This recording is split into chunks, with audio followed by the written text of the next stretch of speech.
ये कहानी है केरला के कोडाथाई शहर की, जहाँ रहती थी थॉमस फैमिली। 10 लोगों की इस फैमिली में 6 मिस्टीरियस डेथ हुई और सब एक ही पैटर्न फॉलो कर रही थी। पहली मौत 2002 में एनेमा थॉमस की हुई। एनेमा थॉमस एक रिटायर्ड टीचर थी। एक दिन बस नॉर्मली टहल कर वापस आई, एक गिलास पानी पिया और अचानक चक्कर खाकर गिर गई। हॉस्पिटल ले जाने के बाद डॉक्टर्स ने बोला कि इन्हें एक हार्ट अटैक आया था, इस वजह से उनकी डेथ हुई। फैमिली ने कोई शक नहीं किया, बस उन्हें दफनाने का फैसला किया। दूसरी मौत 2008 में टॉम थॉमस की हुई। ठीक 6 साल बाद एनेमा थॉमस की हस्बैंड टॉम थॉमस की भी डेथ ठीक वैसे ही हुई। अचानक चक्कर आया और हॉस्पिटल ले जाने के बाद उनकी डेथ हुई। फैमिली ने फिर भी कुछ नहीं सोचा, बस कहा कि शायद माँ की तरह इन्हें भी हार्ट अटैक आ गया। तीसरी मौत 2011 रॉय थॉमस, जो जॉली के हस्बैंड थे। टॉम और एनेमा का बेटा रॉय थॉमस भी ठीक उसी तरह मर गया जिस तरह वो लोग मरे थे। इस टाइम तक फैमिली में डाउट्स उठने लगे। रॉय के अंकल मैथ्यू मेजेडिल ने कहा, ये कैसे हो सकता है कि एक ही घर में 3 लोगों की एक ही तरीके से मौत हो गई। मैथ्यू इंसिस्ट कर रहे थे कि रॉय का पोस्टमार्टम हो, और यहाँ आई पहली बड़ी रिवील। रॉय का पोस्टमार्टम हुआ तो पता चला कि रॉय के शरीर में साइनाइड पॉइजन पाया गया, लेकिन पुलिस ने केस बहुत जल्दी क्लोज कर दिया क्योंकि कोई खास इन्वेस्टिगेशन नहीं हुई थी और सबूत भी नहीं मिले थे। चौथी और पांचवी मौत हुई थी 2014 में मैथ्यू और एल्फाइन की। एल्फाइन सिर्फ 2 साल की छोटी बच्ची थी। मैथ्यू वही थे जो डाउट कर रहे थे। अचानक गिरे और मौत हो गई। उनका पोस्टमार्टम नहीं हुआ क्योंकि फैमिली वालों ने मना कर दिया, और सिर्फ कुछ महीने बाद 2 साल की छोटी सी एल्फाइन भी मर गई। छठी मौत 2016 में सिली की हुई। सिली एल्फाइन की माँ थी। सिली भी बिल्कुल उसी तरीके से मारी गई थी जैसे फैमिली के बाकी 6 मेंबर्स की मौत हुई थी, लेकिन कोई नहीं समझ पा रहा था कि ये कोइंसिडेंस है या कुछ और। परिवार में सिर्फ एक बंदा बचा था जो सच्चाई तक पहुंचना चाहता था, रोजो।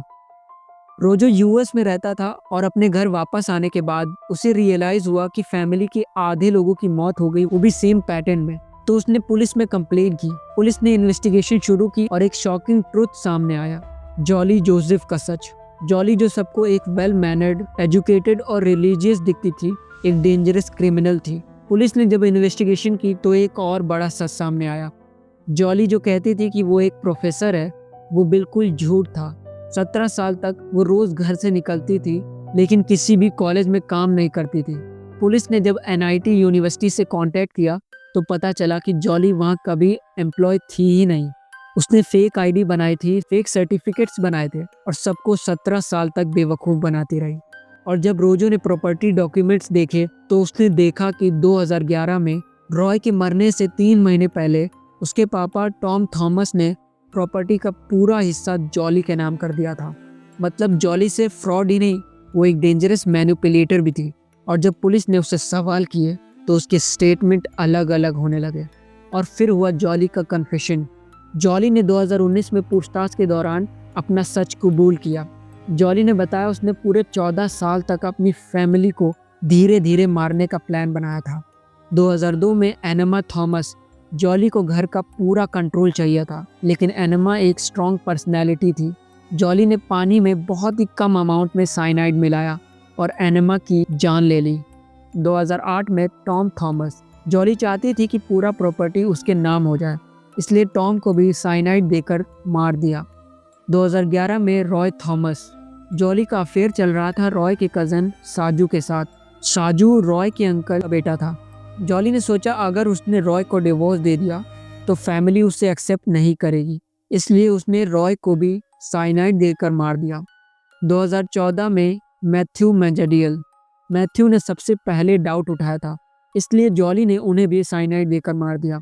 2014 में एल्फाइन को इसलिए मारा था क्योंकि जॉली को साजू से शादी करनी थी, इसलिए उसने एल्फाइन को भी साइनाइड देकर मार दिया ताकि साजू का ध्यान उसकी वाइफ और उसकी बच्ची से हट जाए। 2016 में सिली को इसलिए मारा क्योंकि साजू जॉली से दूर जाने लगा था, तो उसने सिली को भी साइनाइड देकर मार दिया ताकि वो साजू से शादी कर सके। जॉली ने पोटेशियम साइनाइड यूज़ किया था, जो ज्वेलरी को क्लीन करने के लिए यूज़ किया जाता है। जॉली को साइनाइड एक ज्वेलर दोस्त से मिलता था जो गोल्ड पॉलिश के नाम पे उसको सप्लाई करता था। जॉली 17 साल तक एक डेंजरस सीरियल किलर बनी रही बिना किसी शक के। 2019 में जॉली को फाइनली अरेस्ट कर लिया गया और उसके साथ 2 और लोग भी अरेस्ट हुए, ज्वेलर और साइनाइड सप्लायर। एक ब्यूटीफुल, एजुकेटेड और रिलीजियस वुमेन एक सीरियल किलर निकली। ये केस प्रूव करता है कि कभी-कभी जो इंसान सबसे अच्छा दिखाई देता है, उस इंसान के अंदर कितनी दरिंदगी हो सकती है। क्या आप कभी सोच सकते हो कि आपके आसपास भी कोई जॉली जोसेफ जैसा हो सकता है? अगर आपको ये केस इंटरेस्टिंग लगा हो तो वीडियो को लाइक, शेयर करें और ऐसे ही नए-नए केस स्टडीज़ के लिए चैनल को सब्सक्राइब करें।